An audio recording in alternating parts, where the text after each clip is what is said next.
Today we turn back to Kant. Before we do, remember, this is the week by the end of which all of you will basically get Kant, figure out what he's up to.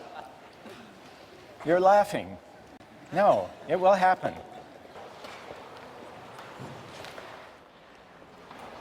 Kant's groundwork is about two big questions. First, what is the supreme principle of morality? Second, how is freedom possible? Two big questions. Now, one way of making your way through this dense philosophical book is to bear in mind a set of oppositions or contrasts or dualisms that are related.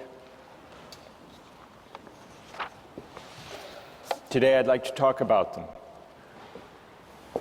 Today we're going to answer the question, what, according to Kant, is the supreme principle of morality?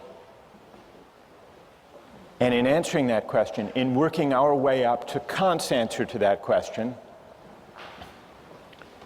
it will help to bear in mind three contrasts or dualisms that Kant sets out. The first, you remember, had to do with the motive according to which we act. And according to Kant, only one kind of motive is consistent with morality: the motive of duty, doing the right thing for the right reason. What other kind of motives are there? Kant sums them up in the category of inclination. Every time the motive for what we do is to satisfy a desire or a preference that we may have, to pursue some interest, we're acting out of inclination. Now, let me pause to see if, in thinking about the question of the motive of duty, the goodwill, see if any of you has a question about that much of Kant's claim. Or is everybody happy with this distinction? What do you think? Go ahead. When you make that distinction between duty and inclination, is there ever any moral action ever? I mean, you could always kind of probably find some selfish motive, can't you? Maybe very often people do have self-interested motives when they act. Kant wouldn't dispute that.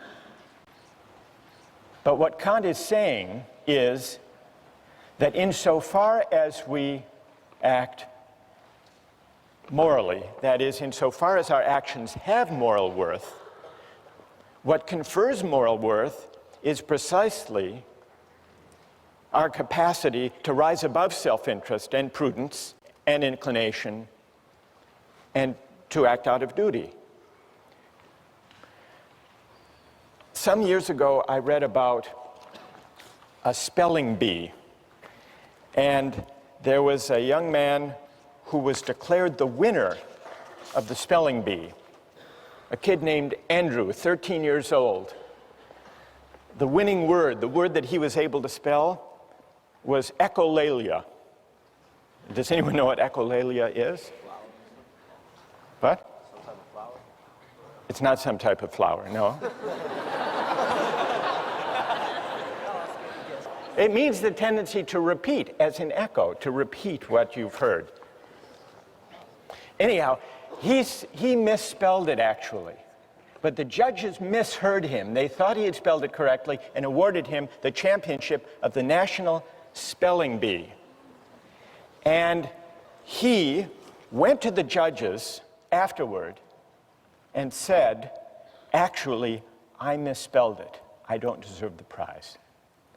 And he was regarded as a moral hero, and he was written up in the New York Times, Speller is a spelling bee hero.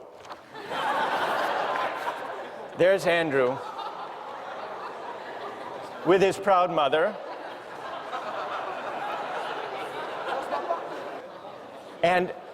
But when he was interviewed afterwards, listen to this, when he was interviewed afterwards, he said, quote, "The judges said I had a lot of integrity," but then he added that part of his motive was, quote, "I didn't want to feel like a slime." All right, what would Kant say? Go ahead. I guess it would depend on whether or not that was a marginal reason or the predominant reason in whether or not and why he decided to confess that he didn't actually spell the word correctly. Good, and what's your name? Vasco. That's very interesting. Is there anyone else who has a view about this? Does this show that Kant's principle is too stringent, too demanding? What would Kant say about this? Yes. I think that Kant actually says that it is the pure motivation that comes out of duty which gives the action moral worth. So it's like, for example, in this case, he might have more than one motive. He might have the motive of not feeling like a slime, and he might have the motive of doing the right thing for in and of itself out of duty. And so while there's more than one motivation going on there, it does not mean that the action is devoid of moral worth just because he has one other motive. So because the motive which involves duty is what gives it the moral worth. Good, and what's your name? Judith. Well, Judith, I think that your account actually is true to Kant. It's fine to have sentiments and feelings that support doing the right thing, provided they don't provide the reason for acting. Yeah. So I think Judith actually has mounted a pretty good defense of Kant on this question of the motive of duty. Thank you. Now, let's go back to the three contrasts. It's clear at least what Kant means when he says that for an action to have moral worth, it must be done for the sake of duty, not out of inclination. But as we began to see last time, there's a connection between Kant's stringent notion of morality and his specially demanding understanding of freedom. And that leads us to the second contrast, the link between morality and freedom. The second contrast describes two different ways that my will can be determined, autonomously and heteronomously. And according to Kant, I'm only free when my will is determined autonomously, which means what? According to a law that I give myself.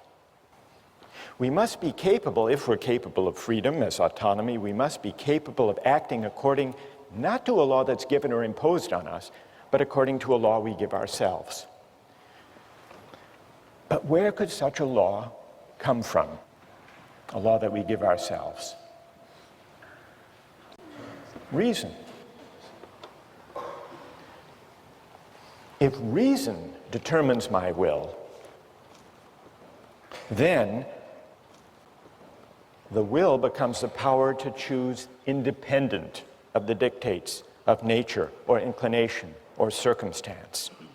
So, connected with Kant's demanding notions of morality and freedom is a specially demanding notion of reason.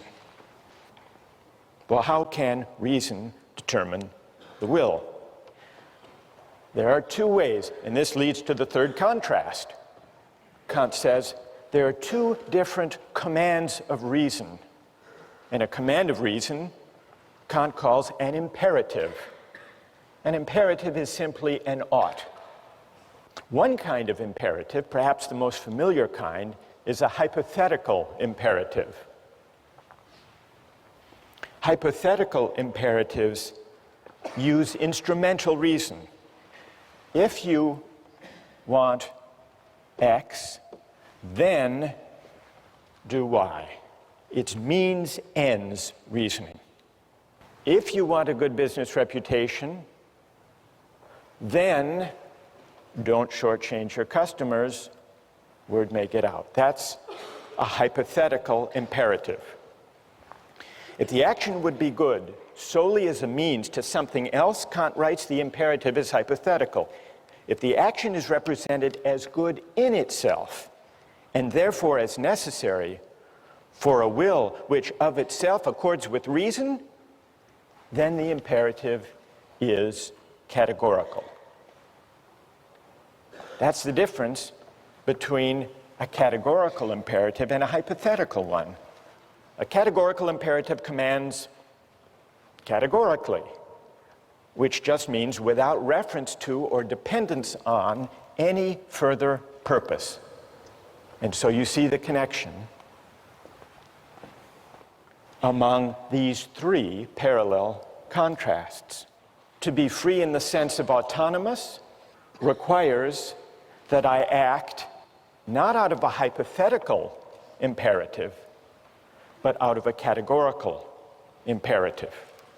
And so you see, by these three contrasts, Kant reasons his way, brings us up to his derivation of the categorical imperative. Well, this leaves us one big question. What is the categorical imperative?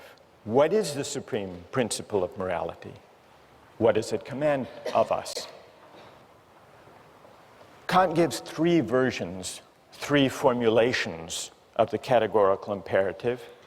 I want to mention two and then see what you think of them. The first version, the first formula, he calls the formula of the universal law. Act only on that maxim whereby you can at the same time will that it should become a universal law. And by maxim, what does Kant mean? He means a rule that explains the reason for what you're doing, a principle. For example, promise keeping. Suppose I need money, I need $100 desperately, and I know I can't pay it back anytime soon. I come to you and make you a promise, a false promise, one I know I can't keep. Please give me $100 today, lend me the money, I will repay you next week. Is that consistent with the categorical imperative, that false promise? Kant says no. And the test, the way we can determine that the false promise is at odds with the categorical imperative is try to universalize it. Universalize the maxim upon which you're about to act. If everybody made false promises when they needed money, then nobody would believe those promises. There would be no such thing as a promise. And so there would be a contradiction. The maxim, universalized, would undermine itself. That's the test. That's how we can know that the false promise is wrong. Well, what about the formula of the universal law? You find it persuasive?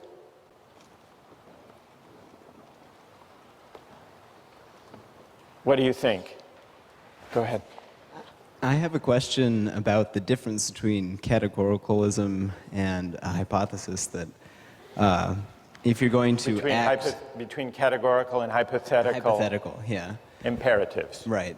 If you're going to act with a categorical imperative so that the maxim doesn't undermine itself, it sounds like I am going to do X because I want Y. I am going to not lie in dire need because I want the world to function in such a way that promises are kept. I don't want to liquidate the practice of promises. Right. It sounds like justifying a means by an ends. It seems like an instance of consequentialist reasoning, you're saying. Right. And what's your name? Tim. Tim. Well, Tim, John Stuart Mill agreed with you. He made this criticism of Kant. He said, if I universalize the maxim and find that the whole practice of promise keeping would be destroyed if universalized, I must be appealing somehow to consequences. Right. If that's the reason not to tell a false promise. So John Stuart Mill agreed with that criticism against Kant. But John Stuart Mill was wrong. You're in good company, though. You're in good company, Tim. Kant is often read as Tim just read him, as appealing to consequences. The world would be worse off if everybody lied, because then no one could rely on anybody else's word. Therefore, you shouldn't lie. That's not what Kant is saying exactly, although it's easy to interpret him as saying that. I think what he's saying is that this is the test. This is the test of whether the maxim corresponds with the categorical imperative. It isn't exactly the reason. It's not the reason. The reason you should universalize to test your maxim is to see whether you are privileging your particular needs and desires over everybody else's. It's a way of pointing to this feature, this demand of the categorical imperative, that the reasons for your action shouldn't depend, for their justification, on your interests, your needs, your special circumstances being more important than somebody else's. That, I think, is the moral intuition lying behind the universalization test. So let me spell out Kant's second version of the categorical imperative, perhaps in a way that's more intuitively accessible than the formula of universal law. It's the formula of humanity as an end. Kant introduces the second version of the categorical imperative with the following line of argument. We can't base the categorical imperative on any particular interest, purposes, or ends, because then it would be only relative to the person whose ends they were. But suppose there were something whose existence has in itself an absolute value, an end in itself, then in it, and in it alone, would there be the ground of a possible categorical imperative. Well, what is there that we can think of as having its end in itself? Kant's answer is this. I say that man, and in general every rational being, exists as an end in himself, not merely as a means for arbitrary use by this or that will. And here Kant distinguishes between persons on the one hand and things on the other. Rational beings are persons. They don't just have a relative value for us, but if anything they have an absolute value, an intrinsic value. That is, rational beings have dignity. They're worthy of reverence and respect. This line of reasoning leads Kant to the second formulation of the categorical imperative, which is this. Act in such a way that you always treat humanity, whether in your own person or in the person of any other, never simply as a means, but always at the same time as an end. So that's the formula of humanity as an end. The idea that human beings, as rational beings, are ends in themselves, not open to use, merely as a means. When I make a false promise to you, I'm using you as a means to my ends, to my desire for the $100. And so I'm failing to respect you. I'm failing to respect your dignity. I'm manipulating you. Now consider the example of the duty against suicide. Murder and suicide are at odds with the categorical imperative. Why? If I murder someone, I'm taking their life for some purpose, either because I'm a hired killer or I'm in the throes of some great anger or passion. Well, I have some interest, some purpose that's particular, for the sake of which I'm using them as a means.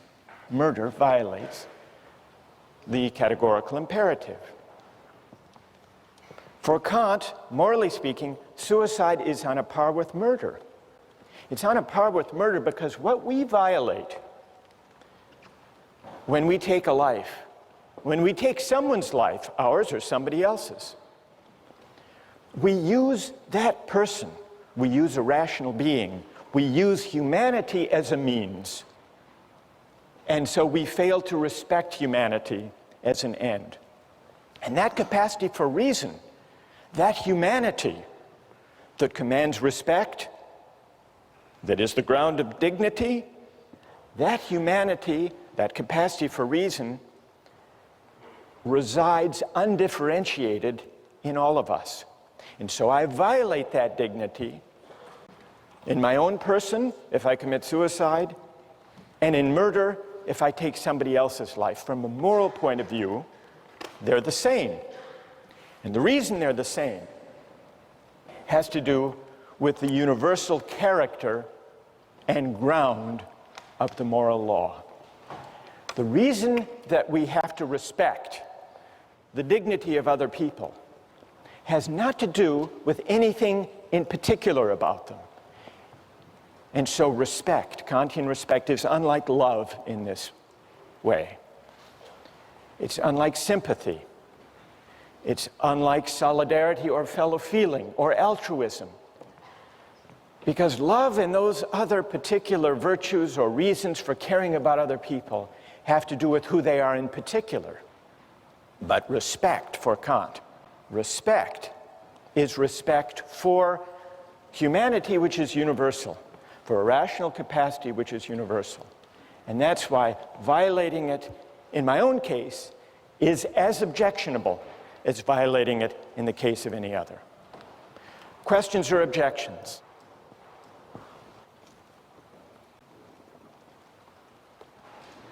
Go ahead. I guess I'm somewhat worried about Kant's statement that you cannot use a person as a means because every person is an end in and of themselves. Because it seems that every day, in order to get something accomplished for that day, I must use myself as a means to some end. And I must use the people around me as a means to some end as well. For instance, suppose that I want to do well in a class, and I have to write a paper. I have to use myself as a means to write the paper. Suppose I want to buy something, food. I must go to the store and use the person working behind the counter as a means for me to purchase my food. Right. That's true. You do. What's your name? Patrick. Patrick, you're not doing anything wrong. You're not violating the categorical imperative when you use other people as means. That's not objectionable, provided when we deal with other people for the sake of advancing our projects and purposes and interests, which we all do, provided we treat them in a way that is consistent with respect for their dignity. And what it means to respect them is given by the categorical imperative. Are you persuaded? Do you think that Kant has given a compelling account, a persuasive account of the supreme principle of morality? Reread the groundwork, and we'll try to answer that question next time.